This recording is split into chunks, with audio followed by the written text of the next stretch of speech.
Welcome back. You might recognize the Children's Healthcare of Atlanta logo depicting a boy and a girl holding hands. What you probably didn't know is that they have names, Hope and Will, symbolizing the hopeful attitude and strong will of the patients, families, and hospital staff. They debuted in 1999, a year after two children's hospitals joined to become one of the largest pediatric treatment centers in the nation.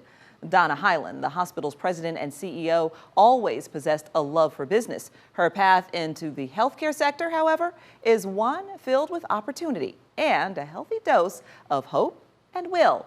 She talks about it in today's Executive Profiles.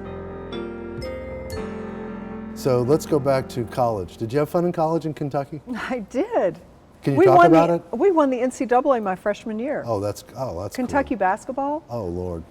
So you graduate after all these fun years at Kentucky, and you have to decide where you want to build your career. Yes. You had choices. Right. What were they? I knew I wanted to stay somewhere in the South, so I was thinking about Texas or Nashville, Tennessee, or Atlanta. And Nashville was a little bit too close for home. Texas was a little bit too far away, so I had friends in Atlanta. Came down to Atlanta for a long weekend. Got a job and told my parents I was moving to Atlanta. That was it? That was it. Did you always want to go into the accounting financial world? Was it something else that drove you? Because you've got that brain. I really got the business bug, so I knew that once I had the degree in accounting, I thought I would get to be exposed to a lot of different businesses, which I did. So, my first job in Atlanta was with Home Depot. Our offices were in an old Winn-Dixie over on Powers Ferry. Very, very, very vanilla. We probably had 10 accountants in one room. I think we shared 2 computers maybe. Did you buy stock? Are you one of the ones like me who didn't buy the stock? I got some, but not a lot. And Bernie still reminds me that had I stayed there, I of course would be in a very different financial situation than I am today. I always thank him for reminding me of that. Of course. So you make the move. Yes. Into... That's when I went into healthcare. Right.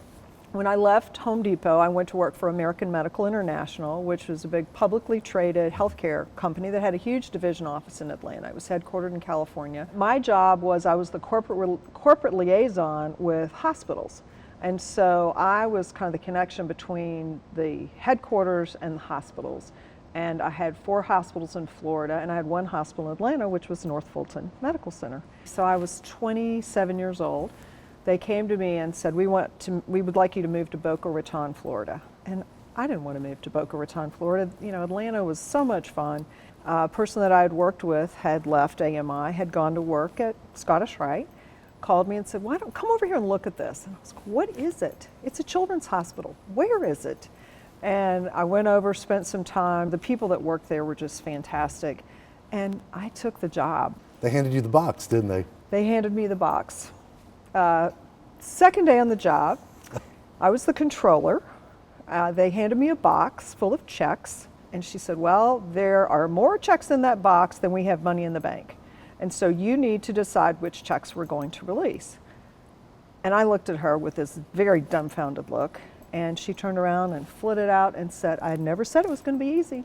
But thankfully, it ended up being a very, very successful place to be. A lot of fun, great purpose, and we were just growing like crazy back then.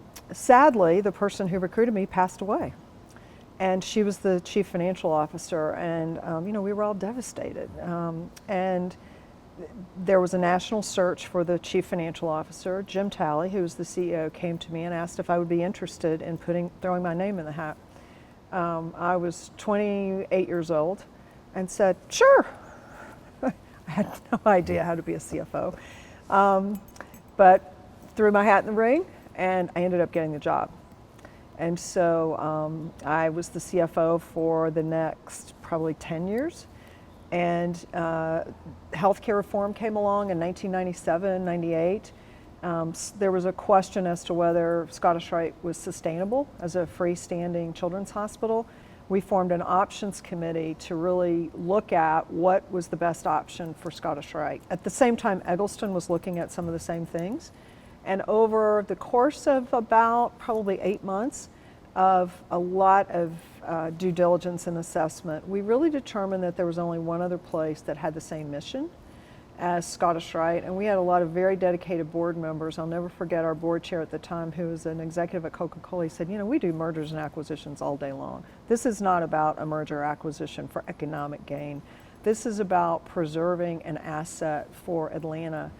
And that's really what became then there were board members at Eggleston that were thinking the same thing, and that became the foundation for the consolidation of Eggleston and Scottish Rite, is to preserve this precious asset for generations to come for metropolitan Atlanta and for Georgia.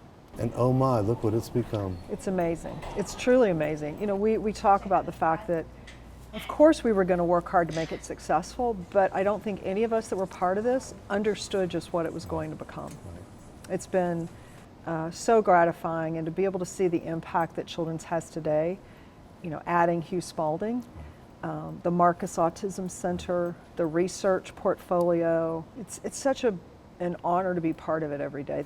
Speak to how many people you serve and the dollars involved and the impact in this community for a moment. Last year we treated about right around 400,000 unique patients. So our patient visits are in the millions, but 400,000 unique kids.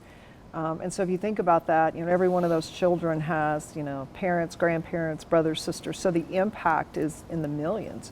Our budget is about $1.5 billion a year. Amazing. It costs $4.5 million a day to operate Children's. And you know, the really neat thing for me also is to be able to see what we've been able to do in partnership with Emory and Georgia Tech. We're doing some just cutting edge, amazing research that's really getting at the changes in the diagnosis and treatment of certain diseases that are not only going to impact children in Georgia, but children in the world.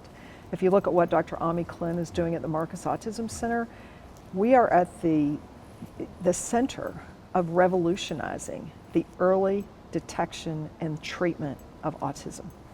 And you know, what an incredible thing to be able to do to ease the long-term impacts that something like autism is having on families.